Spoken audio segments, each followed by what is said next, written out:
हाम्रो युवा पुस्ताले हाम्रो भविष्य पुस्ताले गरेको विद्रोह त्यो विद्रोहले किन जन्म लियो त्यो प्रश्न सोधौँ। यही स्टेजबाट तपाईँहरूले कथा सुनिसक्नु भयो।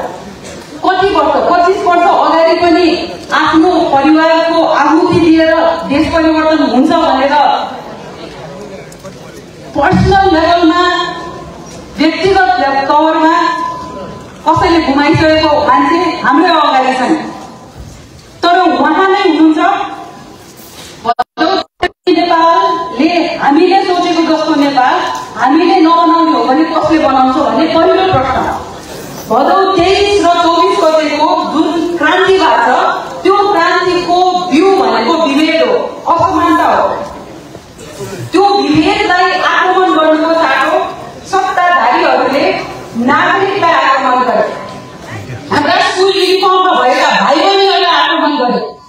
त्यसपछि 24 गते उत्पत्ति भएको हो। 2 दिनमा युवा पुस्ताले जे गरी देखाए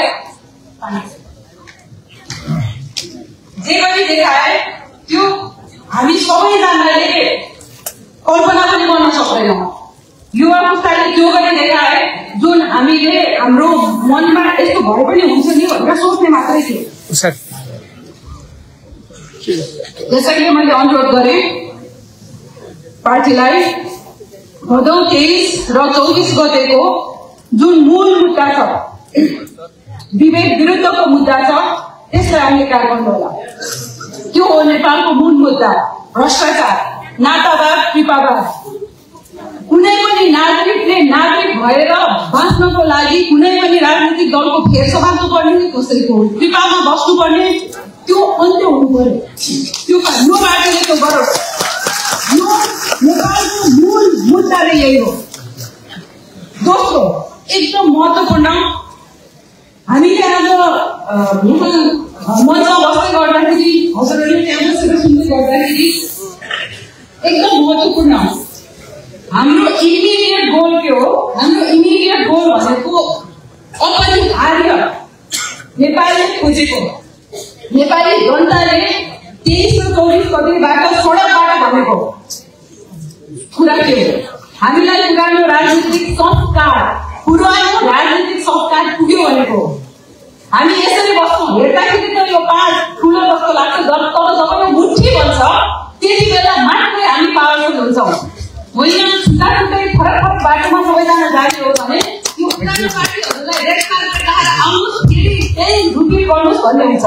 त्यसकारण मैले सबैजनालाई अनुरोध गरेँ, सबैजना आफ्नो बाटो होइन मन फराकिलो गरेर कसरी कुन मुद्दामा आज जुन एजेन्डाहरू घोषणा भएको छ त्यो एजेन्डामा फरक कस्तो के छ त कसैको पनि छैन भनेपछि हामी फरक फरक किसिमले किन हेर्यौँ? त्यो रेड कार्पेट पुरानो पार्टीको संस्कारलाई अब निषेध गर्नको लागि चाहिँ सबैजना एकै ठाउँमा आउनुपर्छ भनेर मैले अनुरोध पनि गरेँ। धेरैजनाले सोध्छ सुमना कहाँ छ, सुमना कहाँ छ? सुमना एकतामा छ। एकता हुनैपर्छ र एकताको बाटो लडेर यो पुरानो राजनीतिक संस्कार जसलाई थान्नको लागि हाम्रा भाइ बहिनीहरूले स्कुल युनिफर्ममा गोली खाएर यो अपदस्थ गरेका थिए, उहाँहरूलाई चाहिँ यो दाक्चो कुर्सी लगाउने कसैले यो हामी सबैको दायित्व पनि हो। त्यसकारण मैले सबैलाई अनुरोध गरेँ, फराकिलो साथी राखौँ, एजेन्डामा एकरूपता ल्याउँ, एजेन्डामा सहकार्य गरेर अब यो देशलाई विकास हो। अबको बाटो भनेको विकास नै हो। 25 वर्षसम्म न्यायको चाहिँ बस्यो, अब पनि 25 वर्ष खोले, बहिनीले मलाई त 50 वर्ष खोले होइन। जुन आमाले अब छोराछोरीले मेरो टेक केयर गर्छ भनेर बसेका छ, ती छोराछोरीलाई अब टेक केयर गरेर फेरि यो सत्ताधारीहरूले गरेपछि यो प्रपञ्च भनौँ कि यो संस्कार भनौँ, यसलाई चाहिँ बन्द गर्नै पर्छ। त्यसकारण यो अबको बाटो भनेको अबको बाटो सुशासनको बाटो हो, अबको बाटो विधिको बाटो हो र अबको बाटो भनेको विवेक रहित समाज, अवसरहरूमा समान अवसर पाउनु पर्यो।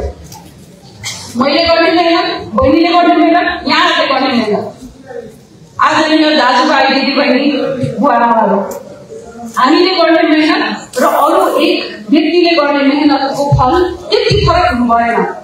नेपोटिज्म, नेपोटिज्म त्यसैको विरुद्ध थियो। असमानताको विरुद्ध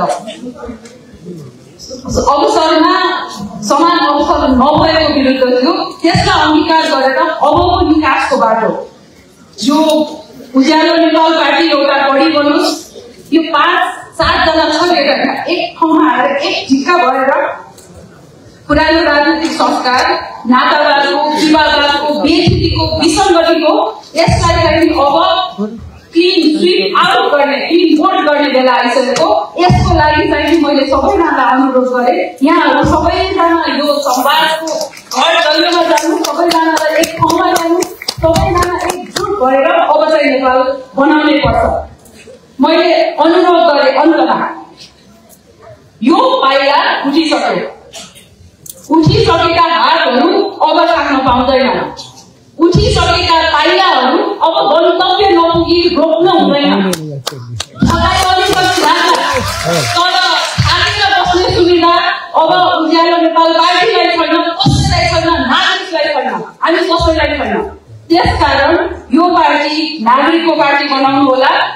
यो पार्टीमा जबसम्म नागरिकले मजाले एक्सेस पाउँछन्, जबसम्म आफ्नो विचारहरू राख्छन्, त्यति बेलासम्म यो पार्टी हुन्छ।